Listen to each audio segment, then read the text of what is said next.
you to turn with me to Luke chapter 16. And I will be reading from verse 19 to 22. Although we are going to cover until verse 31.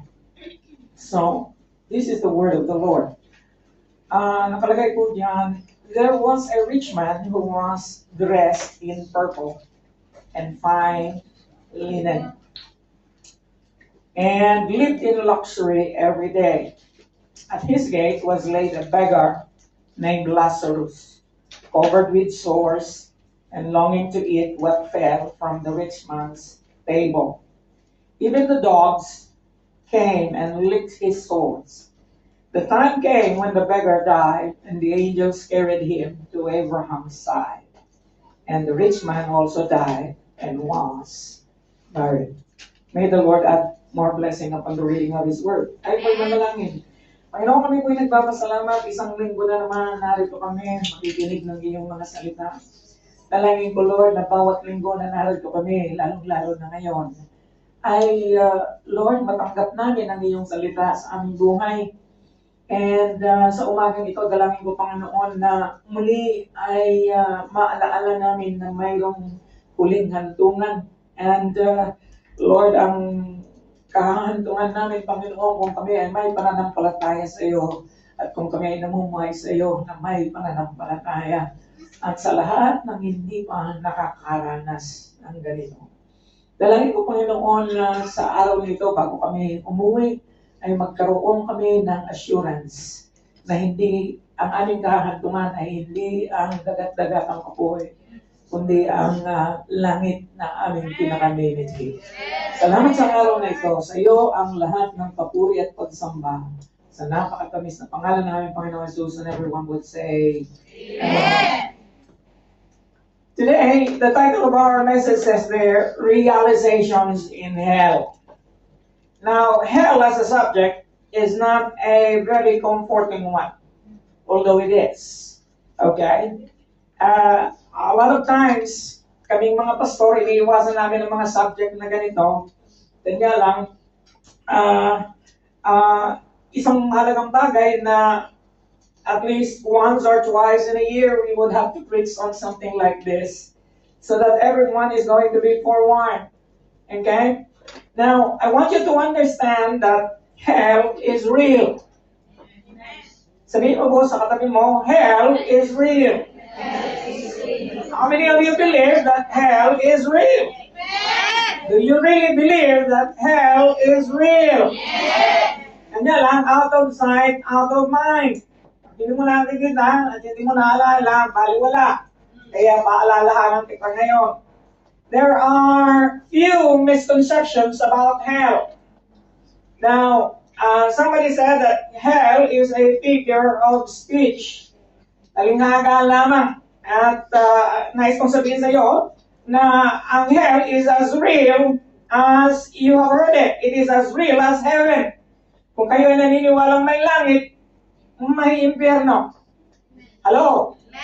And katunayan, ang Panginoong Jesus, the Lord Jesus Christ, talked more about hell than any other person in the New Testament. All just scantily mentions hell. And also the other authors of the New Testament. In the Old Testament, hell is known as Sheol. Say the word with me, Sheol. S-H-E-O-L, which is equivalent to Hades in the New Testament. Now, Hades is the place of the departed dead.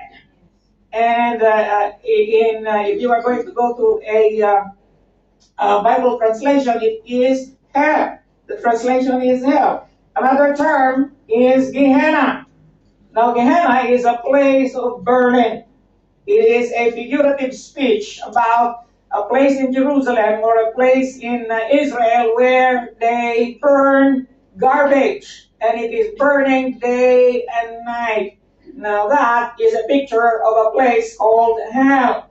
Now, in Revelation 20, verse 15, sinabi po doon, anyone whose name is not found in the book of life, written in the book of life, was thrown into the lake of fire. That is hell. Hello? And so you cannot be more clear than that. Lahat daw na ang pangalan ay hindi matatagpuan sa aklat ng buhay ay itinapon sa dagat-dagat ng apoy. Now, I pray this morning that that is not going to be our fate, that that is not going to be the end of everything for us, but we are going to be assured that you and I, because of the blood of Jesus has purchased us, He has given us salvation from what? From hell. Satan, another misconception about hell is that Satan rules in hell. No, he doesn't. Okay? Because hell was made for him and his angels. Ang impyerno ay ginawa para sa kay Satanas at ang kanyang mga anghel for their destruction forever and ever. And hindi yun ginawa para sa atin, ngunit ikaw ang nagdidesisyon kung doon ka pupunta or sa langit ka pupunta. You have a choice to make this morning. God, another misconception about hell is this, that God wants to send people to hell. No, He does not take pleasure in the death of the wicked. Yun ang sinasabi because He knows where they are exactly going. And so, hindi po gusto ng Panginoon na sino man sa atin ngayong umagang ito ay matatagpuan natin ang ating sarili at gigising tayo isang umaga nasa hell na pala tayo. Hello?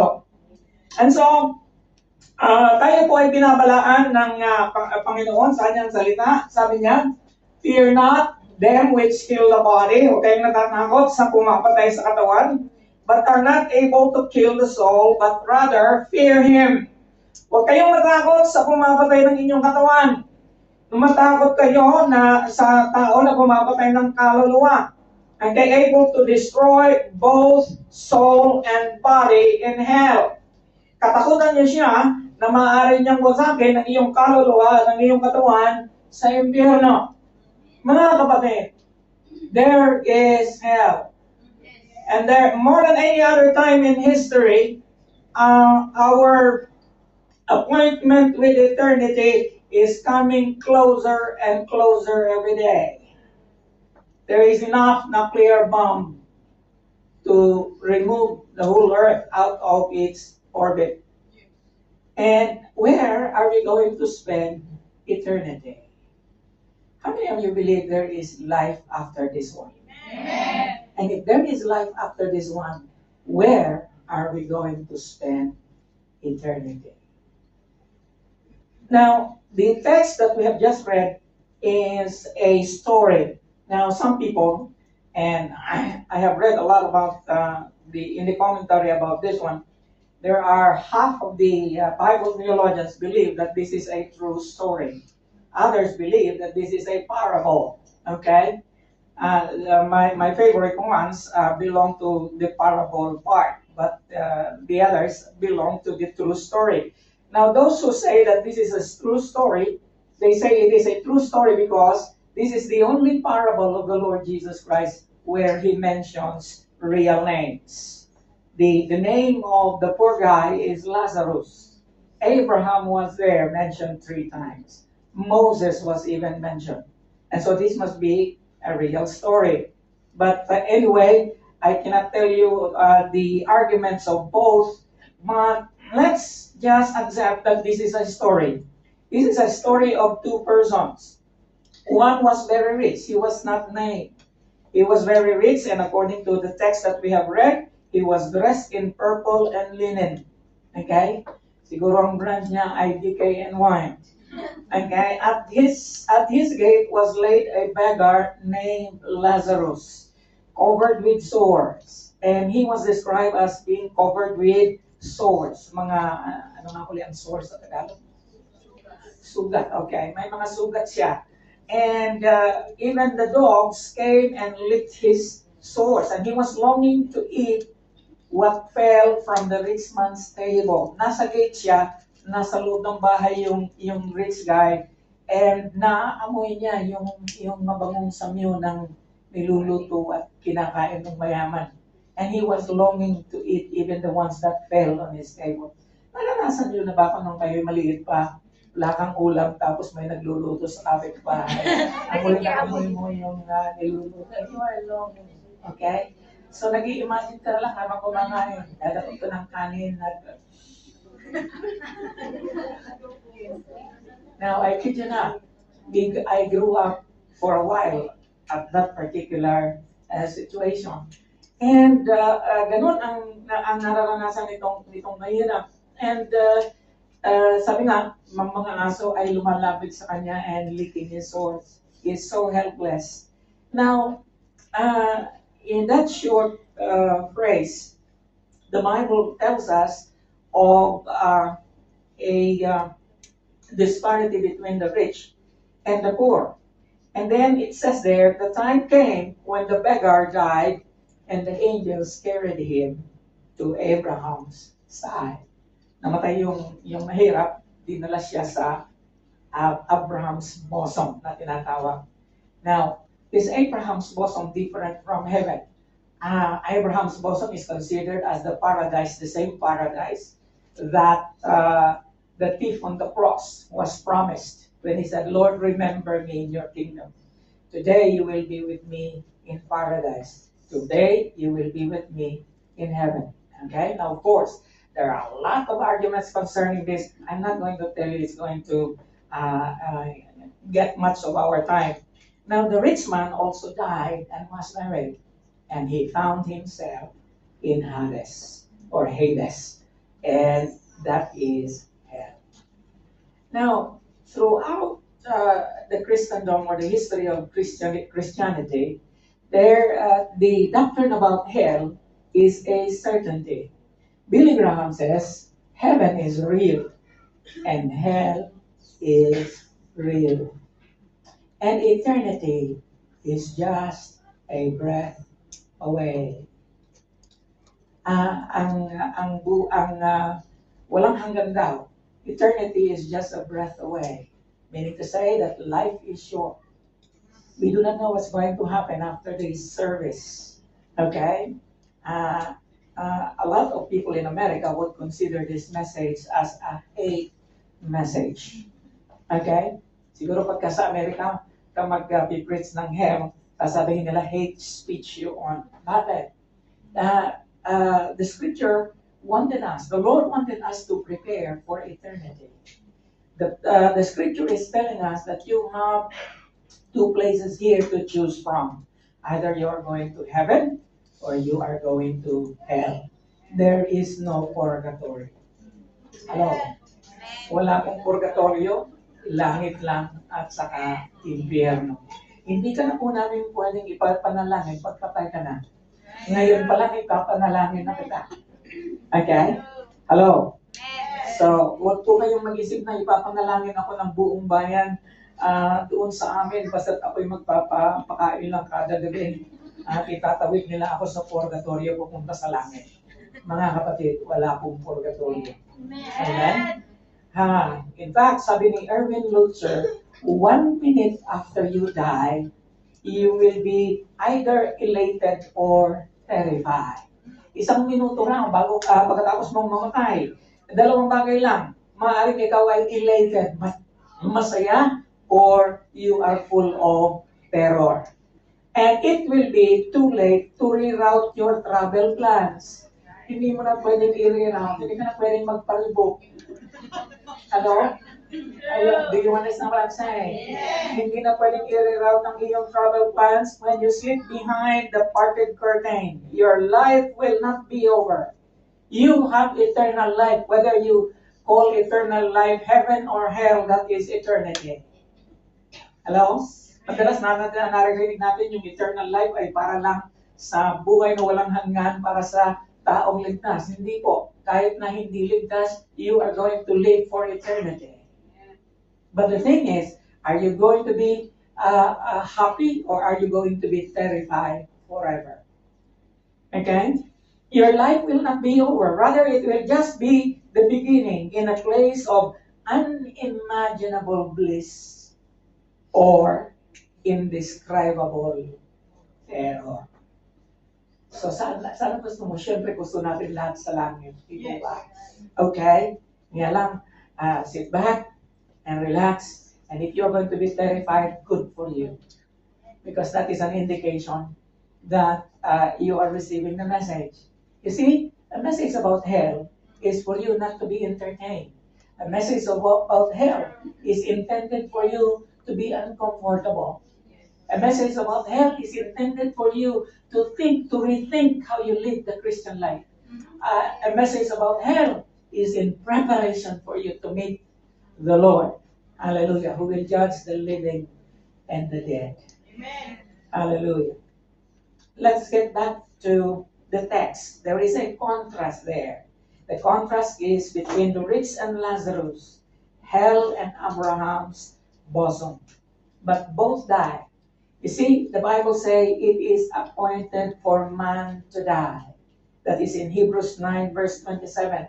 Sabi po doon na it is appointed for any one of us to die. Mamamatay tayo kung di pa darating ang Panginoon. Mamamatay ka, kapatid. Sabihin mo sa katabi mo, you are going to die. Hallelujah. And yet, the next line in the verse is most important. It is appointed for man once to die. Isang beses lang siya mamamatay, and after that, the judgment. Yes. Now, it is the judgment part that we should be very, very concerned about. Let us not be concerned about dying. We all are going to die. Yes. Let us be concerned about judgment, because the moment you die, immediately you go for judgment. You stand on the throne of God, and God will determine your destiny. Heaven or hell. Hello. Amen. You are not going to heaven just because you want to go there. There is a decision that you need to make.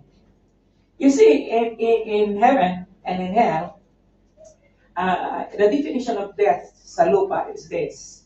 Pagka wala ng function yung brain, if there is no more activity in the brain, you are pronounced dead. Brain dead. But in heaven and in hell, your consciousness is restored. The soul is restored. Okay? And there is consciousness. And so, in hell, you are going to have, because the parable that we have right here is angled towards the rich man. Okay? Lazarus didn't even speak anything or said anything. And yet the rich man was conversing with Abraham. And so there are 4 realizations that you are going to make if you go to hell. If. Amen? Kung ikaw ay pumunta sa impyerno, okay? Ay ganito ang mga realizations na magkakaroon ka doon sa impyerno. And one of the most painful thing in hell is this, that you are going to realize these 4 things. Number 1, the enormity of pain. Lahat ng sanay sa sakit, taas ang kamay. Amen. Sanay ka sa sakit? Ay bagay ka sa impyerno. Ayoko ng pain. How many of you don't like pain? Yeah. Kanya lang, nakasanayan mo na, di ba? Okay. In Hades, where he was in torment, he looked up and saw Abraham far away, with Lazarus by his side. So he called to him, Father Abraham, have pity on me, and send Lazarus to dip the tip of his finger in water and cool my tongue, because I am in agony in this fire. So tagalogin natin, doon daw sa impyerno, sa Hades na tinatawag, siya ay nasa malaking torment, nahirapan. And tumingala siya, nakita niya si Abraham sa malayo. Nandun kasama niya si Lazarus on his side. And tumawag siya sa kanya. Tinawag niya si Abraham, Amang Abraham, mahabag ka sa akin. And ipadala mo si Lazarus at maaari niyang isawsaw ang kanyang daliri sa tubig at yun ay magiging malamig na sa aking labi. at sa aking dila. Because I am in great agony in this fire. So he mentions fire, and he is in great agony. The first impulse that we have if we are in pain is to grab something that will relieve us of pain. Amen? Amen. But in hell, there is no relief. It is designed for you to be in pain. And it is going to torment you day and night. And it would be good if it is only up to 1,000 years. No. But it is going to be forever and ever. And alam nyo, marami ang ayaw pumunta sa impyerno. Ayaw nila, gusto nilang iwaksi ang impyerno, ang katotohanan ng impyerno. They have come up with many other theories about hell. They say that hell is annihilationism, meaning to say, i-annihilate ka pagkatapos na sunugin ka ng Panginoon, tapos na. No. Sana na doon nga. Pero hindi ganun ang sinasabi ng salita ng Panginoon. You are going to suffer forever and ever. Hello? Amen. And naranasan ko bang masulog ang kamay mo? Wow. Masakit yun. Hello? Naranasan mo na bang mapasok? Ito hindi lang pasok. Talaga ito, well done. Hello? He was in torment, tortured by pain and conscience. He must be surprised to be in hell. To tell you frankly, according to John MacArthur, I read also his take on this one. Sabi niya, the rich man was surprised to be in hell. Just like many of us are going to be surprised. We thought that we are coming to church Sunday after Sunday after Sunday and still end up in hell. How come? How come I was here? Sabi, maring sinabi ng rich guy, bakit ako nandito? Kasi nga mayaman siya. And you see, in the Old Testament, and even during Jesus' time, if you are rich, you are considered favored by God. Kaya ka mayaman kasi pinagpala ka ng Diyos. Amen. Kaya marami sa atin, yung mga congressman na yayaman, pinagpala ng Diyos. Kaya, I don't think so. Ang pagnanakaw ay hindi pagpapala. Alam niyo yan. And so, it doesn't matter if you are rich or poor. What matters most is how we have lived. Okay? How we have obeyed the Lord. And we notice here that he must be surprised to be in hell. Because in Jewish thought, to be rich is to be favored or blessed by God. And another thing that you need to notice there, he still feels entitled even if he is already in hell. Why? Sinong na-request niya? Si Abraham para ipadala sino? Si Lazarus. Ba, inutusan pa niya si Lazarus. Okay? He is already in hell and he wanted Lazarus to be sent over to do him service. You see, you cannot be born again in hell. Hello? To be born again is to be right here. The born again experience must be experienced right here and now. There is no more chance to change in hell. Hello? Amen. Praise God. Hell is a place. Here's another description of hell. Hell is a place where the worms never die. How many of you are squeamish about worms? Alam mo, diring-diri ako sa linta. Okay? Ilan sa inyo nandidiri pag nakakita ka ng mga bulate? Now, it is something that is so weird that hell is a place of fire, but it is also a place of worms that eat them. Kinakain yung flesh. Now, and the fire is not quenched. Ang apoy daw ay hindi namamatay.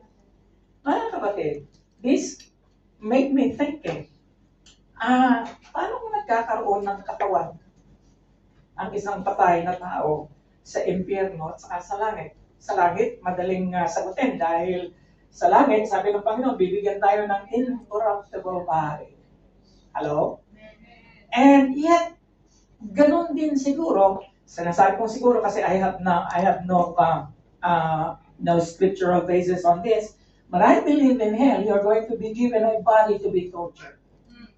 Because a soul cannot be tortured, it's a spirit.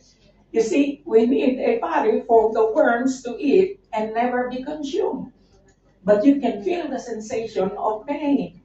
The reality of an incorruptible body in heaven and a corruptible body in hell is to be able to feel the sensation of pain. After all, hell is for pain. Hell is for punishment.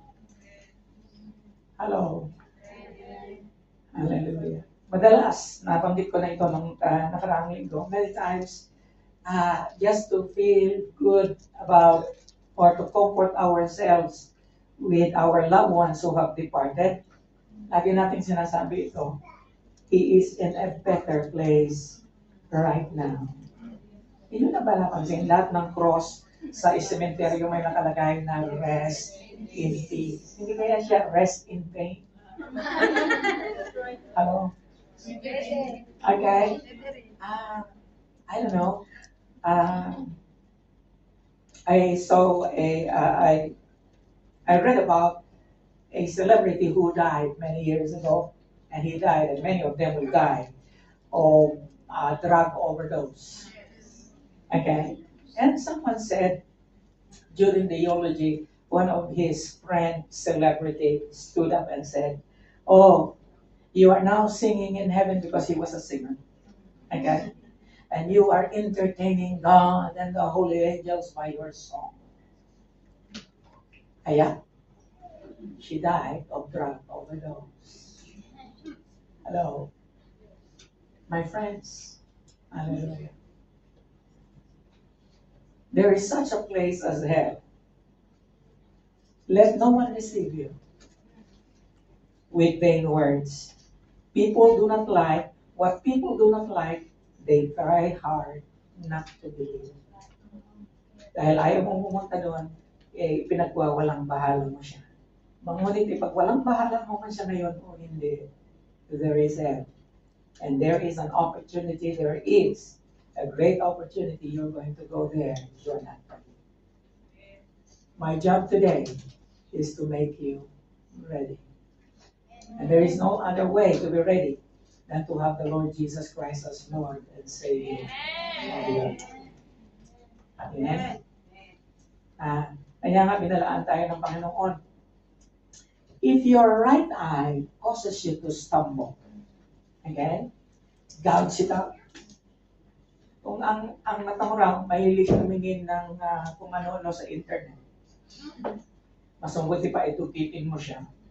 Okay? Please don't do this at home. Okay? And throw it away. It is better for you to lose one part of your whole body than for your whole body to be thrown into hell. Hello? Now, I don't know. Is God talking to believers here? You answer. Why would He ask these people, His audience, if your right eye causes you to stumble, count it out. Okay? If your lips is going to cause you to be in hell, you better cut it off. Your tongue. It is better for you to lose your tongue than the whole body thrown into hell. Hallelujah. Mga kapatid, ingat po tayo. Minsan, sinasabi natin, ang tagal ko ng Kristiyano. Okay? Ang tagal ko ng sumasampalataya sa mga present kaya ako every Sunday. Okay? Ingat ka kapatid. Hello? Dahil meron pang number 2. Number 1 lang yun. And then, yung number 1, first realization in hell, you will realize that you are going to be in torment and agony forever and ever. Number 2. It says there, one of the realities or the realization in hell is that responsibility matters. It is not we already believe this. It is not works that saves us. But after we are saved, we have the responsibility. God gave us responsibility. But Abraham replied, Son, remember that in your lifetime you received good things. The same thing with you. You are receiving good things. More than the average person in the Philippines, you are receiving good things. Hello? And remember, while Lazarus received bad things. But now he is comforted here, and you are in agony. What does Abraham mean when he says this? What does the Lord Jesus Christ try to imply when he said these things? Hallelujah. Remember that whilst they were still on earth, Lazarus was at the gate. The least that he could have done, the rich guy could have done, was to give him food. Okay?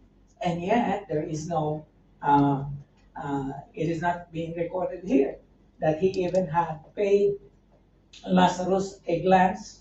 No? Hallelujah.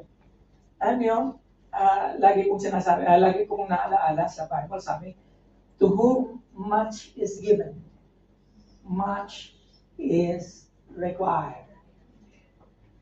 Do you have talents? God requires your talents. Are you favored? Are you blessed by God financially or whatever? Much is required. It is the expression of our faith. You see, in the parable of the talents, you remember the parable of the talents? The third servant who was given 1 talent, he lost his reward and lost his life. Jesus said in Matthew 25:30, cast that slave into outer darkness. Amen? Itapon ang useless na aliping yan sa outer darkness. In that place, there will be weeping and gnashing of teeth. Sa Tagalog, pangangalit ng ngipin. Nasubukan mo na bang mangalit ang ngipin mo? Hallelujah. Pagka you feel that the enormity of your punishment. Okay? Nangangalit. Galit ka rin. Nangangalit ang ngipin mo. Hallelujah. You see, in Matthew 25, verse 45 to 46, ganito po ang sinabi. Then he will answer them saying, assuredly, I say to you, inasmuch as you did not do it to one of the least of these, you did not do it to me. Ano ang background nitong text na ito? Sabi ng Panginoon, I was in prison, you did not visit me. I was naked, you did not clothe me. I was hungry, you did not feed me. Now, because you did not do so, what is the punishment? Ang sabi po dyan, you did not do it to me, and this will go away into everlasting punishment. Now, hardly is the Lord telling this to those who are outside the kingdom of God. He calls them his servants. And this will go away into everlasting punishment, but the righteous into eternal life. So, ang kabaliktaran ng eternal life ay eternal punishment. Para kanino? Sa lahat ng hindi ginagawa ang dapat niyang gawin, para sa mga least of the brothers of the Lord Jesus Christ. The needy, the poor, the naked, the hungry, and those who are in prison. Now, I do not know. You need to translate this in your life. You need to translate this in your life. Hallelujah. Are we doing what we are supposed to do? Are we doing the task? One of the subjects that in Meta Bible College that I always cringe teaching is evangelism. Okay? You know why? Because we know a lot of evangelism already. People go to seminars. People go to conferences about evangelism and discipleship and these things. And very few are evangelizing, really. The truth is, we do not practice what we hear. There is judgment time. Hello? Paina. Here's another thing. Are you in a religion? Are we in a religion? Yes, we are. Even though how much you deny it, hindi naman religion ang nakakapagligtas sa tao. Totoo yan, hindi ang religion nakakapagligtas sa tao. But religion is a system of belief. Okay? Kasi mali yung concept mo about religion. Religion is a system of belief. We have systems of belief. And yet, the Lord, Paul says something about religion. Religion that our Father accepts as pure and faultless is this: to look after the orphans and widows in their distress, and to keep oneself from being polluted by the world. You see, we have responsibilities even to take care of our spiritual life. Hello? To keep ourselves by being polluted by the world. The system of the world is not our system. Okay? Hello? Yes. Premarital sex is the way of the world. It is not the way of God. Hello? Yes. Hallelujah. Let us not be polluted by these things.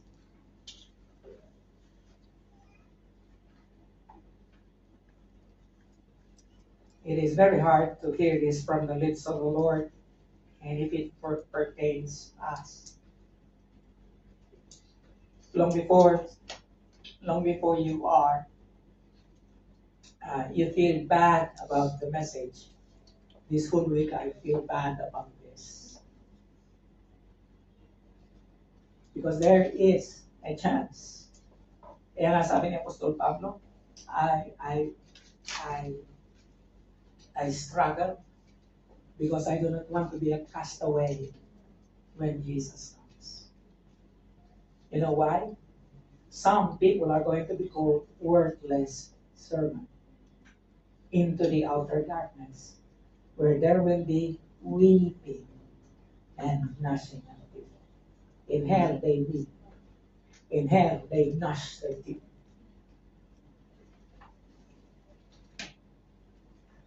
Each one of us is given a responsibility and opportunity to grow and bear fruit. It hurts me more than it ever hurts the cell group leader whenever I hear that the beach is more pleasant to go than a Sunday morning worship. Hello? It pains me every time I know na hindi makakapag-church kasi magpapabox nang ipapadala sa Pilipinas. It hurts me when I hear that some people, ang dahil lang sa mangga at tubig, ay makikipagkita sa black man, kahit na hindi makapag-church. Mga kapatid, this lies your priorities. This reveals much who the Lord Jesus Christ is with you. Amen. Now, do you deserve to be even called a disciple? Is this your priority in life? If you can exchange the Lord with just a fruit, hallelujah, and a tupig. Kung may pagpapalit mo ang Panginoon, ang dahil lang sa mga bagay na ito, do you deserve heaven? Hello, are you serious about heaven and hell? Are you serious about your walk with God? Are you even a Christian? Hallelujah.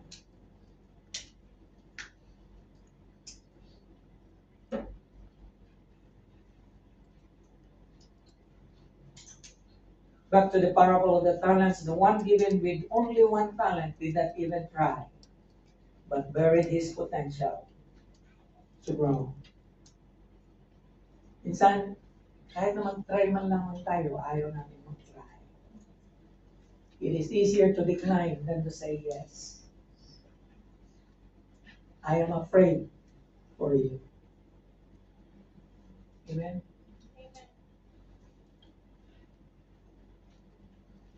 In Romans chapter 2, verse 6 to 8, God will repay each person according to what they have done. Amen. If it says each person, whether you are a Christian or you're not, it is this full people according to what they have done. To those who by persistence in doing good seek glory, honor, and immortality, He will give eternal life.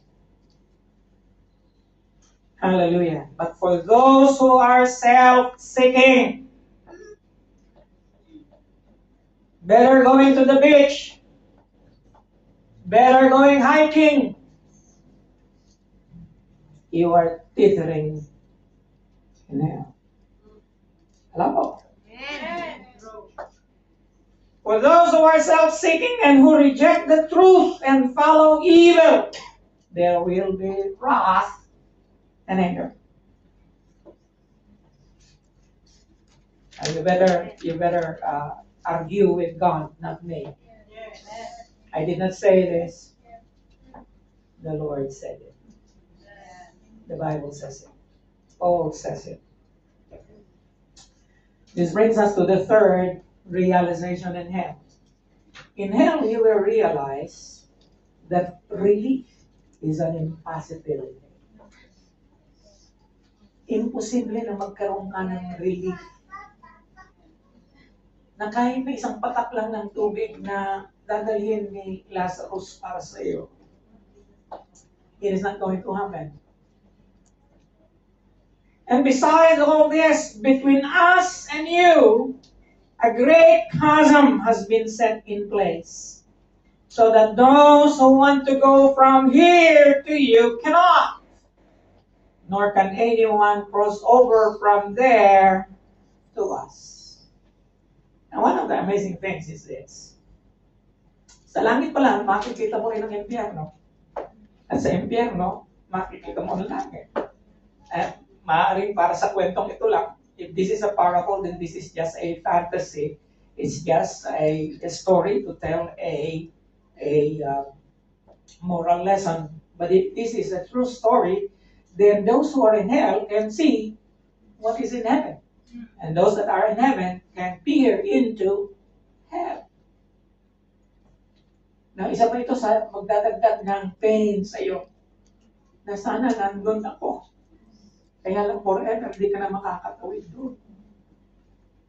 Alam mo? Hallelujah. My friends, those who want to go there cannot. And those who want to cross over from the other side will not be able to go to the other side.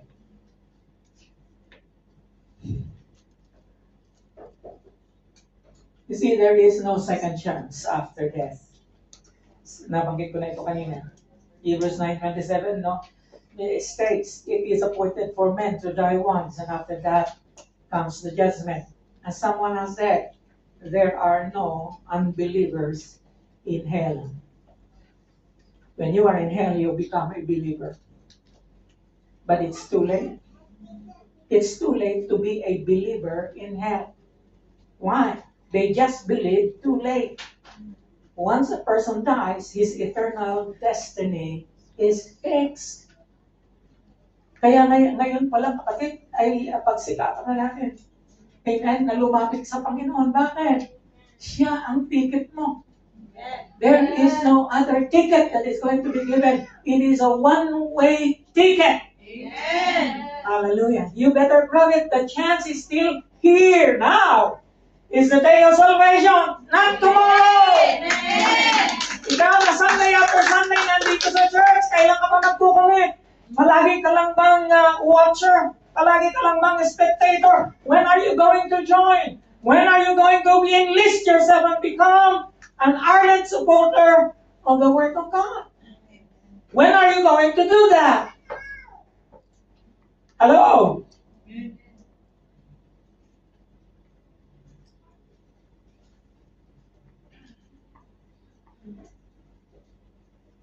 In another text, it says there in Matthew 25:41, then he will say to those on his left, depart from me, you who are cursed, into the eternal fire, prepared for the devil and his angels.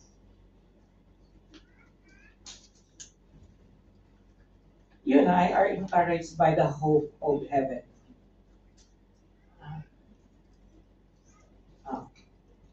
Hindi na nakasama.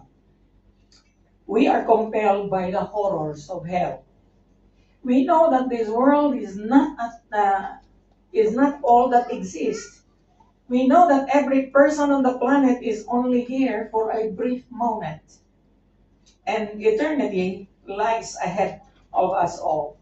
An eternity that is either filled with ever-increasing delight or never-ending damnation. This is by David Platt. Sabi niya, ang ngayon pa lang ay ini-encourage na ang bawat isa sa atin sa pag-asa na meron tayo sa langit. At tayo ay kino-compel by the horrors of hell. Eye has not seen nor ears have heard what God has prepared in His kingdom. Eye has not seen also nor ears have heard what is the reality of hell. Yes, there are a lot of testimonies you heard na mga tao na who have gone to heaven according to them. God took them to heaven and then made a site visit to hell or whatever. Some of them just went to hell and had a vision of hell and were able to tell their horrific stories and descriptions of hell. And yet you will notice that in spite of those many things that they say, very few believe them. I would rather preach the word, what is written here, than describe, because I believe that the word of God has power. Amen? Hallelujah. And so, mga kapatid, in hell, there is no opportunity for relief. That brings us to the last, but not the least. The opportunity is lost forever. Amen? Amen. He answered, then I beg you, Father, send Lazarus to my family. Can you imagine this? The rich guy telling Abraham to send an ambassador, Lazarus, to his own family. For I have 5 brothers. Let him warn them. Do you have family in the Philippines? Amen. The time is now. Okay? You better make the opportunity to tell them about the good news. Do you have kids? The time is now. Hallelujah. Alam nyo, habang maliit pa yung mga anak ninyo, turuan na magbasa ng Bible, turuan na kung sino si Jesus, turuan na kung sino si Daniel, mga kwento patungkol sa salita ng Panginoon. Because there will come a time, as early as 7 and 8, they will no longer be persuaded if you lost them at an early age. Hallelujah. Para ano ang pagpupursige ninyo para sa pamilya if everybody is going to end in hell anyway? Hello? Amen. Para ano pa na magkaroon siya ng medalya, magkaroon siya ng degree kung siya ay pupunta sa hell. Para ano pa na magkaroon tayo ng magandang retirement if we are going to hell. Para ano pa na tayo ay nagsisikap para sa ating pamilya. Ngunit wala namang patutunguhan kundi impyerno. You better tell them now. You better design things. You better ask the Lord, Lord, hallelujah, nangako ka, Panginoon, na kung ako'y mananampalataya sa iyo, you're going to save me and my family.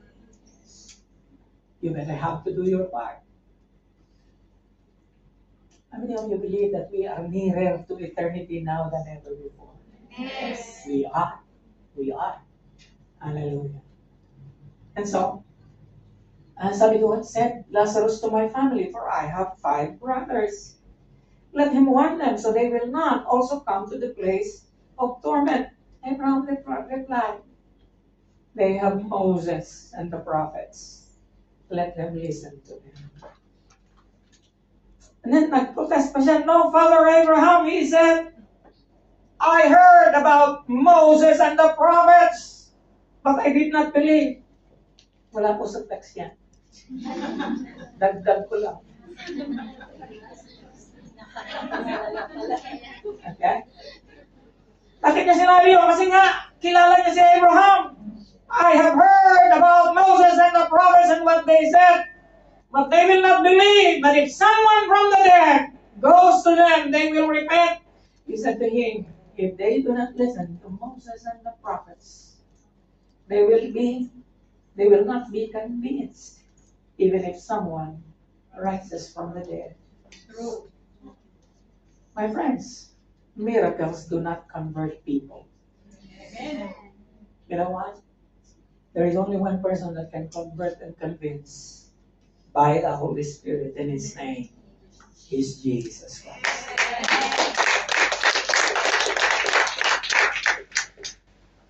The most precious thing that you can ever have here in Hong Kong is not your salary. The most precious experience that you can ever experience here in Hong Kong right now is not going to the beach or going to anywhere else. The most precious thing that you will ever experience is to have a new life in Christ. Amen.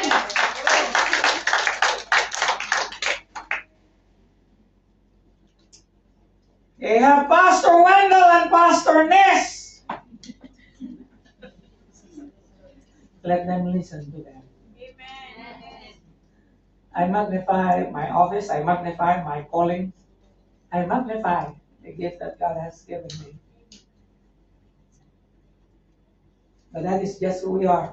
Mouthpiece. If you don't listen, it's okay. You don't replicate me. Hallelujah. I'm just a spokesman. True. And I bear that name, the Lord Jesus Christ.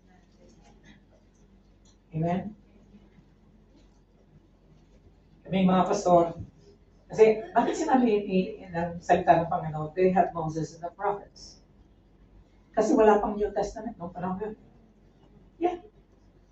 Ang Bible noong walang panahon ni Jesus, ay the law and the prophets. Moses and the prophets. Meaning to say, from Genesis until Malachi, the Old Testament. Kaya nga, mas responsible tayo ngayon. Mas mayroon tayong responsibilidad ngayon. Bakit? Ang dami na nagsasabi sa atin.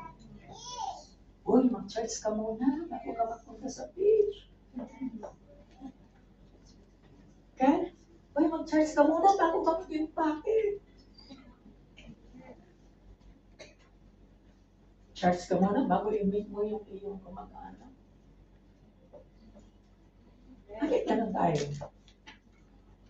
Pag may kamag-anak tayo darating, may eager na tayo na ipasyal siya, ipakita ang kung ikaw may ari. Minsan nga, wala ko pang masasayo, pintahan na yun. Pero bakit sila hindi natin maipakilala? Yes. Bakit ang Panginoon hindi natin sila maipakilala kung sino siya sa buhay? There will be a reckoning, my dear friend. And many of us are going to be surprised. While I was doing this, I was in prayer and I said, Lord, have mercy on me.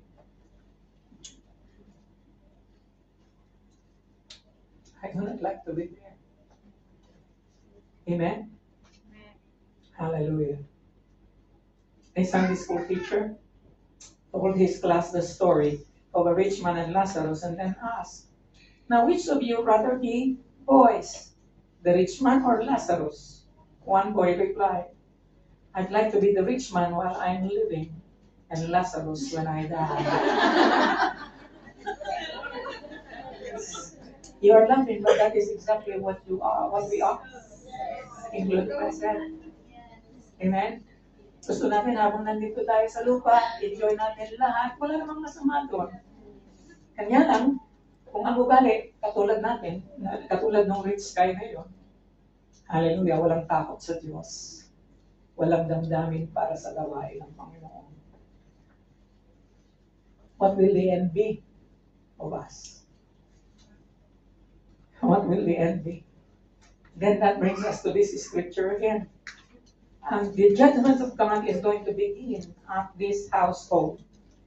And if it begins with us, what will the outcome be for those who do not obey the gospel of God? Now, what does this mean? Okay? This is the Apostle Peter speaking. Sabi niya, dumarating ang panahon na ang judgment ng Panginoon magsisimula sa pamamahay ng Diyos. Now, are we the household of God? Amen. And so the judgment will come first to us.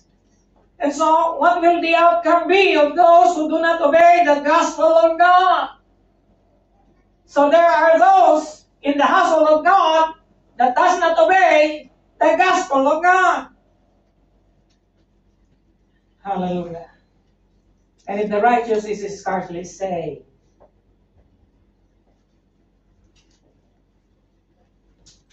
what will become of the ungodly and the sinner? What will become of those who just don't mind? Easy go lucky. What will the outcome be? Is God not just? He is. You and I are going to be judged by our works. Hello? Hallelujah. Yeah, we are saved by grace, saved by faith. Yes, we are. But we are going to be judged by our works. Hello? Amen. Hallelujah. Dwell on that.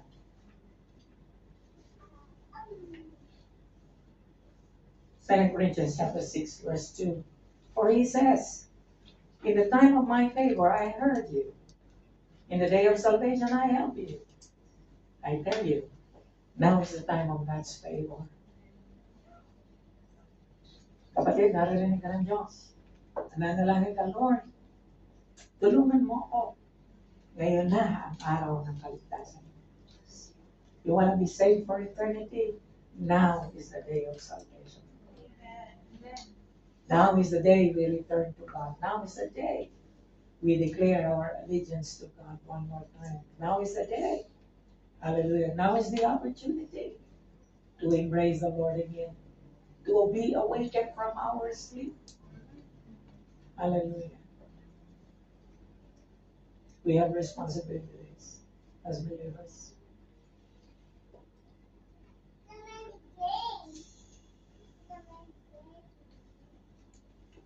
Ang biyaya daw ng Diyos ay humaharap sa katotohanan ng impyerno. God's grace faces hell's reality straight on, offering full deliverance. Denying hell takes the wind out of grace's sail. If there's no eternal hell, the stakes of redemption are vastly lower. What exactly did Jesus die to rescue us from? Bakit nagpakamatay ang Panginoon sa cross ng Calvary? So that you and I will not experience hell. And that is the good news about hell is coming. You don't need to go there. You need to put your trust in Jesus. You need to serve Him as well. Amen. Not just by your lips. Amen. Not just because you have been baptized a few weeks ago. The water doesn't save you. Your faith does. And the evidence of faith, that's the reason why James says, what good is your faith if there is no evidence? Hallelujah. You believe in Jesus, Oh, the demons also believe in him and they tremble. What difference do you have? Amen? It is the works. It is the evidence of your faith. Amen? Shall we all rise? You can close your eyes with me. Nais ko pong magbigay ng isang hamon ngayong umaga nito. I'd like to invite some of you, if you have not yet experienced this, I want to invite you to eternal life. Nais kong imbitahan ka sa buhay na walang hanggan with Jesus. Become a part of His family. Become a part of His army. Become a part of His kingdom. Hallelujah. Kapatid, yun lang ang ticket mo sa langit si Jesus. Sabi ng Panginoon, if you are not born again, you will never see the kingdom of God. And the only way to be born again is through Him who gave Himself for you. Siya ang nagbayad ng iyong kasalanan. Isa lang gagawin mo, kapatid. You're going to embrace Him. You're going to believe that He died for you and rose from the dead for you. And because of that, all your sins have been paid for.